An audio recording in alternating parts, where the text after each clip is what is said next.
जय श्री कृष्णा। आर्यव्रत की कहानियों में आपका स्वागत है। आज मैं आपको सुनाने जा रही हूँ शुक्रवार व्रत कथा। तो चलिए शुरू करते हैं।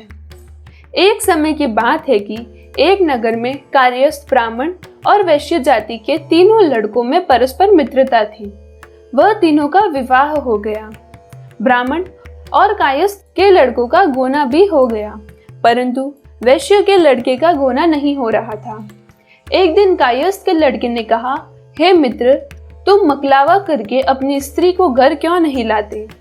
स्त्री के बिना घर कैसे बुरा लगता है। यह बात वैश्य के लड़के को जच गई। वह कहने लगा कि अभी जाकर मुकलावा करके आता हूँ। ब्राह्मण के लड़के ने कहा, अभी मत जाओ, क्योंकि शुक्र अस्त हो रहा है, जब उदय हो तब जाकर ले आना। परंतु वैश्य के लड़के को ऐसी जिद हो गई कि किसी प्रकार से नहीं माना। जब उसके घर वालों ने सुना तो उन्होंने बहुत समझाया, परंतु वह किसी प्रकार से नहीं माना और अपने ससुराल चला गया। उसको आया देखकर ससुराल वाले भी चकराए।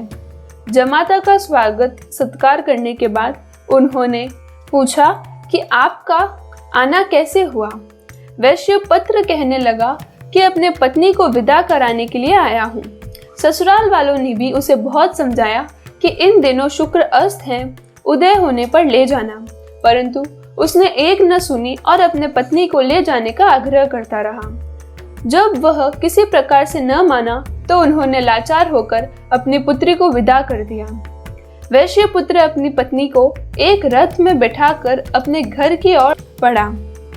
थोड़ी ही दूर जाने के बाद मार्ग में उसके रथ का पहिया टक्कर गिरा और बैल का पैर टूट गया। उसकी पत्नी भी गिर पड़ी और घायल हो गई। अब आगे चले तो रास्ते में डाकू मिले। उसके पास जो धन, वस्त्र तथा आभूषण थे, वह सब उन्होंने छीन लिए। इस प्रकार अनेक कष्टों का सामना कर जब पति पत्नी अपने घर पहुंचे तो आते ही वैश्य के लड़के को सर्प ने काट लिया। वह मूर्छित होकर गिर पड़ा। तब उसकी स्त्री अत्यंत विलाप कर रोने लगी। वैश्य ने अपने पुत्र को वैद्यों को दिखाया तो वैद्य कहने लगे कि यह 3 दिन में मृत्यु को प्राप्त हो जाएगा। जब उसके मित्र ब्राह्मण को पता लगता है तो उसने कहा, सनातन धर्म की प्रथा है कि जिस समय शुक्र के अस्त हो कोई अपनी स्त्री को नहीं लाता, परंतु यह शुक्र के षष्ठ के समय ही स्त्री को विदा करा के ले आया। इस कारण सारे विधन उपस्थित हुए हैं।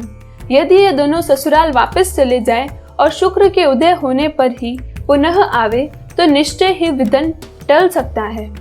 सेठ ने अपने पुत्र और उसके स्त्री को शीघ्र ही उसके ससुराल वापस पहुंचा दिया।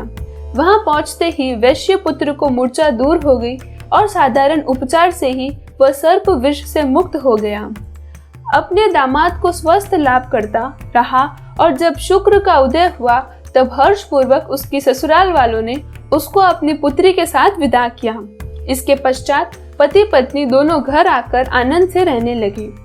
इस व्रत के करने से अनेक विघ्न दूर होते हैं। यदि आपको मेरी यह कथा पसंद आई हो तो वीडियो को लाइक करें और चैनल को सब्सक्राइब करें।